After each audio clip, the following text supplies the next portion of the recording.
observations, whatever.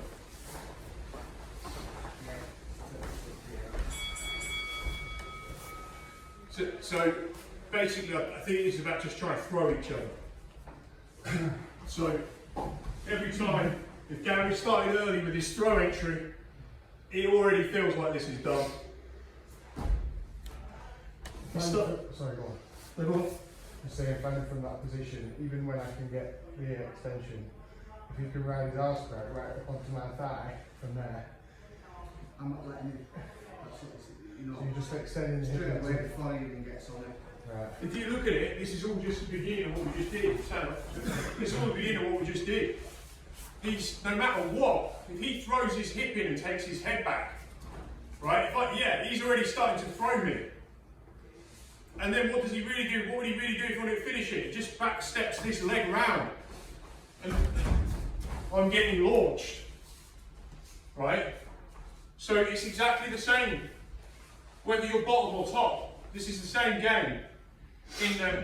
He did that, and he does his hip in, he throws his hip in, he does this, but also if I went to throw him backwards, I can't move him either, because he set himself, he set his base in this position. As I'm trying to pull him, he's in a tremendous posture to kill that. So it's exactly the same from the bottom. If he throws his hip forward, even as we're doing this, the earlier he does it, the better for him. And then all he does is retracts his hips back, which is what we're doing. You extend the hip in on the throw, and then you back step to retract it back. So you're pushing and pulling, extending and retracting, whatever you want to call it. That's the key with this. And it's exactly the same in this position as well. You just stop it from starting. So equally, the disadvantage I've got, if I can get into that position, I have way more leverage than him from the bottom, because I'm pulling, he's pushing. But the disadvantage I've got is it's a bit like a military weapon. I've got to get into position. Whereas he could just resist me wrapping the guard from the beginning. If he really wanted to be difficult, he just wouldn't let me wrap the guard. He'd keep his elbows in. I don't get the guard. So there's even within the drill, there's an implied that he's allowing me a bit to get in. Whereas if he keeps his elbows in to his hips and doesn't let these in, he's set up a stack box. If I did forced it, he'd end up here.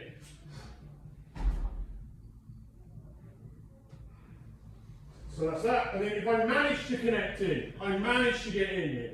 The idea is my head is turning my shoulder up. So it's almost like I turn my head this way to turn my shoulder. I want to increase the connection in my body. So I'll start square, but we're starting this idea of like, what does the airplane do? It gives me the room to go into.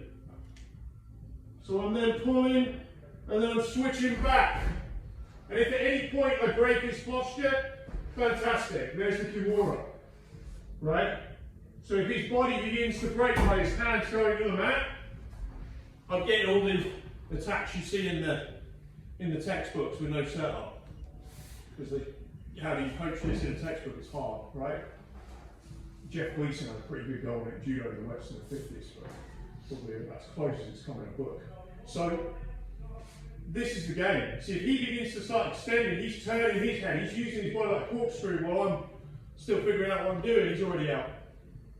So think about going from, as you're doing this, once you get connected, think about what you're trying to do. I'm trying to get an airplane, head, shoulder, hip, to move my hip.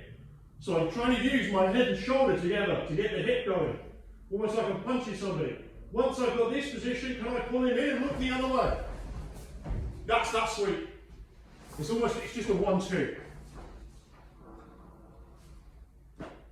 Yeah, I could be hitting him, but it's everything. It's like head turns to shoulder, drives into the hip. The hip can't help but move if you do this.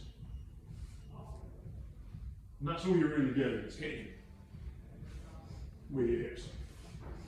Yeah. That movement to the side is just the shrimp warm up, isn't it? What we call guard. Right. Yes. Yes. Turn the sides. I noticed with Benedict on bottom, when he felt like he was keeping quite busy in a good way, you know, and it was much harder for me on top. So instead of that usual kind of, you sit there like a rock and not much goes on until someone pulls you in. It's just that keeping you guessing which way you're going. It's much harder to maintain my balance. Yeah.